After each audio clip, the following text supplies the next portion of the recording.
Kieran Keating was elected unopposed for his fifth and final term as chairman of Clare GAA at this week's annual convention, and Clare FM's Derrick Lynch spoke with the Naomh Eoin clubman to reflect on his time in the role and look ahead to the 2026 campaign.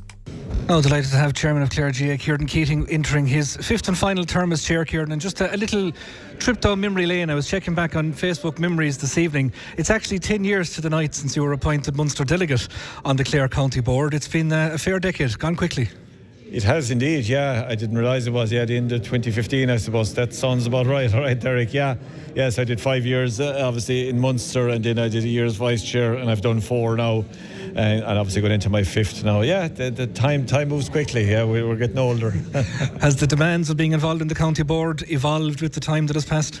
It has, I suppose. I came into the role at a time, this particular role, the chairman role at the time, that, we had a lot of change, and we were I suppose developing a lot of a new strategy, a new strategic plan in particular, I suppose.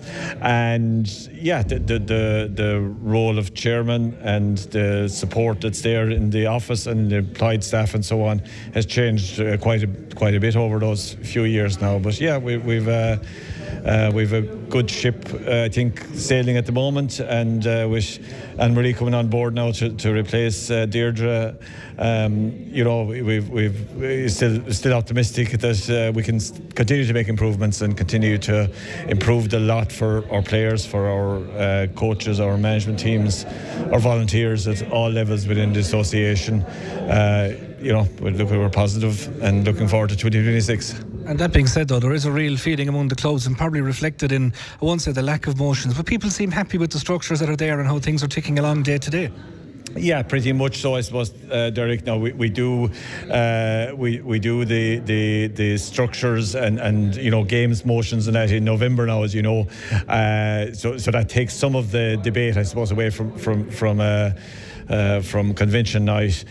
We didn't have any election for any officer positions this year because we got a nominee for each of the few vacant positions, so we didn't end up at any contest. So that sort of quietens things a bit as well, I suppose, at convention.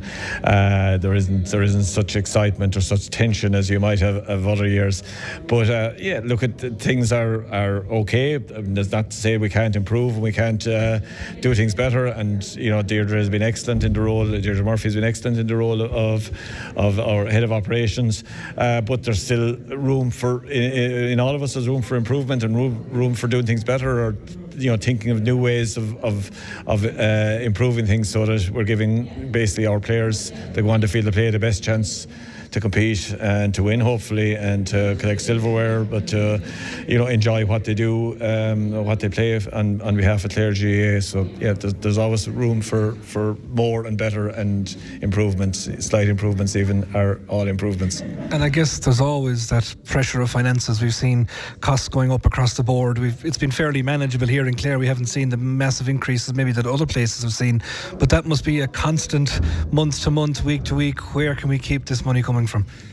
Yeah, it is, I suppose. But in fairness, that's one of Deirdre's strengths was on the commercial side of things, and securing ongoing, regular, repeat revenues. Commercial deals that we've done or improved during her tenure, improving advertising. Various different revenue streams, I suppose, and in particular, this year you'll have seen it with our gate receipts. Increasing to 1.2 million this year. First time we breached the 1 million mark, and that's I suppose that's down to a few things.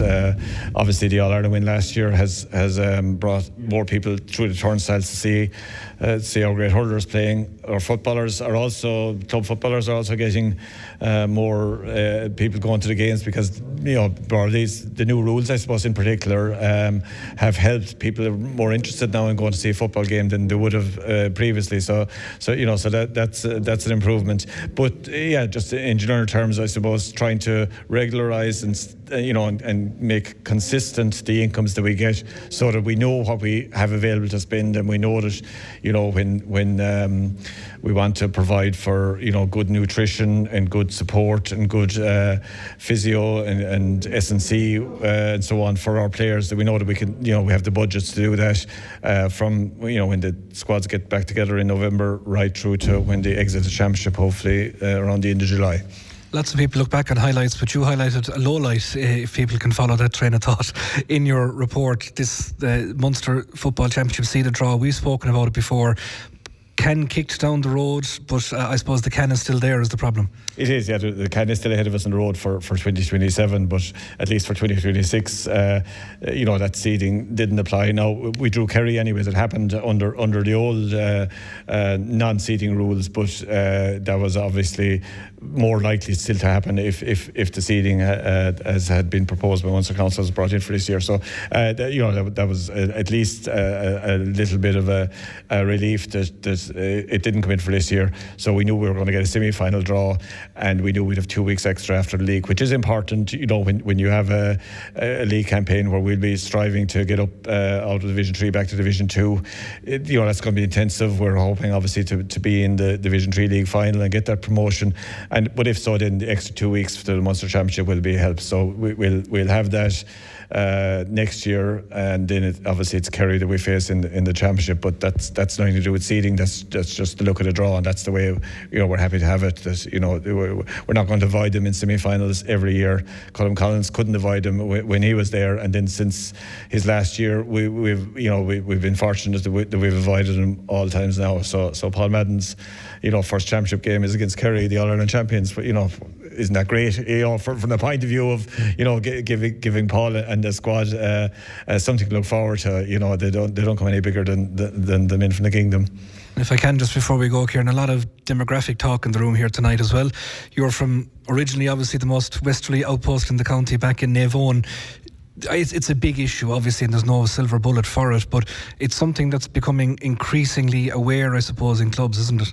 It is, yeah. And in fairness to the GAA, I suppose, at Croke Park, they introduced demographic committees to counties sort of 2 years ago. So we are from I suppose convention last year, and so we've started getting up and going. There's a Munster demographic officer. We've a new demographics officer now tonight, Neil O'Brien, who was our coaching games officer for the last few years, and Neil has moved over to the demographics role. And I heard him speaking on Clare FM actually in recent days just about the role. So it is an area that there's pressures on both sides of it, I suppose. For clubs like mine and yours in West Clare, the pressures are that the numbers are declining, population is declining, and the numbers at schools and so on in the outposts of the county are certainly making it difficult to see how we can field teams in 10 and 20 years' time. But in the meantime, while we're there and we have the numbers, we'll compete, obviously. But there's also the pressures in the urban areas, that have massive numbers, hundreds of kids, even in some of the bigger clubs, hundreds of kids at a particular age or in a two-age category, and it's trying to get as many of them as possible introduced to our games and trying to facilitate those youngsters to play our games and to get to love our games, so that they might continue to play the games as they grow older, and obviously get the health benefits and the exercise and the mental benefit that comes from participating in and enjoying team sports. So that's it's a positive on the demographic side of it, I suppose, but it is still a problem that we have to deal with, or an issue that we have to plan around. How do we accommodate those big numbers, while at the same time trying to keep our club units in rural areas vibrant and alive and able to field teams. That's certainly one of the big challenges for the years ahead. And just finally, there's a real sense that it's a very positive looking forward from Clare GAA point of view in 2026. Well, it is, yeah. I mean, we've a lot to look forward to. On the football side, Paul Madden coming in as manager of our footballers is it's a great move for us in Clare GAA to appoint somebody of Paul's stature and of the achievements that he has and the knowledge he has of football in Clare. So we're certainly looking forward to seeing how his team performs. On the hurling side, obviously Brian is back again now is returning for another 3 years as our our senior hurling manager. A couple of changes to his coaching staff, but bringing back some that he had there before, and having a look at a few new faces, I think, on his extended panel at the moment as they're gearing up for the Munster League. And that's 2 weeks' time, I suppose, that'll be starting, and that'll be the first competitive games, and then it'll go from there.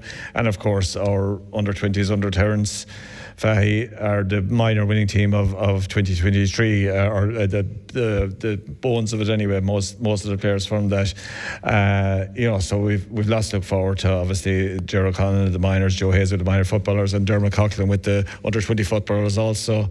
Gives us lots to be optimistic about. Yeah, so looking forward to 2026, and let's see what silver we can get back on that table for this time next year.